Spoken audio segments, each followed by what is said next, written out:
దక్షిణాఫ్రికా గడ్డపై సఫారీలతో Bharat test series ఆడిన విషయం తెలిసిందే.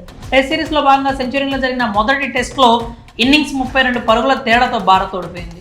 ఆ తర్వాత జరిగిన రెండో టెస్ట్లో భారత్ విజృంభించింది. ఈ మ్యాచ్లో భారత్ 7 వికెట్ల తేడాతో దక్షిణాఫ్రికాను ఓడించి 2 మ్యాచ్ల సిరీస్ను సమం చేసి సిరీస్ను పంచుకుంది. అంతేకాదు కేప్ టౌన్లో సౌత్ ఆఫ్రికాపై గెలిచిన తొలి ఆసియా జట్టుగా భారత్ రికార్డు సృష్టించింది. అయితే రెండో టెస్ట్ ముగిసిన అనంతరం కెప్టెన్ రోహిత్ శర్మ అక్కడి పిచ్లను ఉద్దేశిస్తూ మండిపడ్డాడు.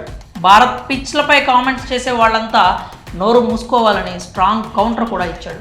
న్యూలాండ్స్ టెస్ట్ 1.5 రోజుల్లో 33 వికెట్ల పతనమై సిరీస్ను 1-1తో సమం చేసింది. ఈ మ్యాచ్లో మొత్తం 106.2 ఓవర్లు బౌలింగ్ చేయబడ్డాయి. రెండో టెస్ట్లో విజయం సాధించిన టీమిండియా కెప్టెన్ రోహిత్ శర్మ అరుదైన గౌరవాన్ని దక్కించుకున్నాడు.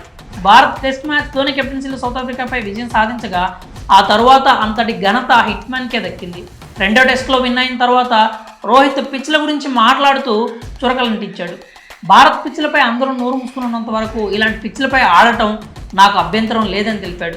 భారత్లో మ్యాచ్ అనగానే బ్రిటిష్, ఆస్ట్రేలియా మీడియాతో పాటు మాజీ ఆటగాళ్లు స్పిన్ పిచ్లంటూ మ్యాచ్ ప్రారంభానికి ముందే నిందలు వేస్తూ ఉంటారని విమర్శలు గుప్పించాడు.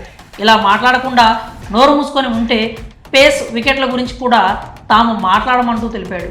ప్రపంచ కప్ ఫైనల్ పిచ్కు తక్కువ రేటింగ్ ఇవ్వడం నేను ఇప్పటికీ నమ్మలేకపోతున్నాను.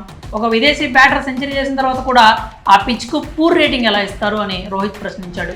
ఈ తరహా పిచ్లపై ఆడేందుకు నేను సిద్ధంగా ఉన్నాను. ఇలాంటి పిచ్పై ఆడటం సవాలుగా భావిస్తున్నానని రోహిత్ శర్మ చెప్పుకొచ్చాడు. మరి రోహిత్ శర్మ భారత్ పిచ్లపై విమర్శలు చేసే వారికి స్ట్రాంగ్ కౌంటర్ ఇవ్వడంపై మీరేమనుకుంటున్నారో మీ అభిప్రాయాలను కామెంట్స్ రూపంలో తెలియజేయండి.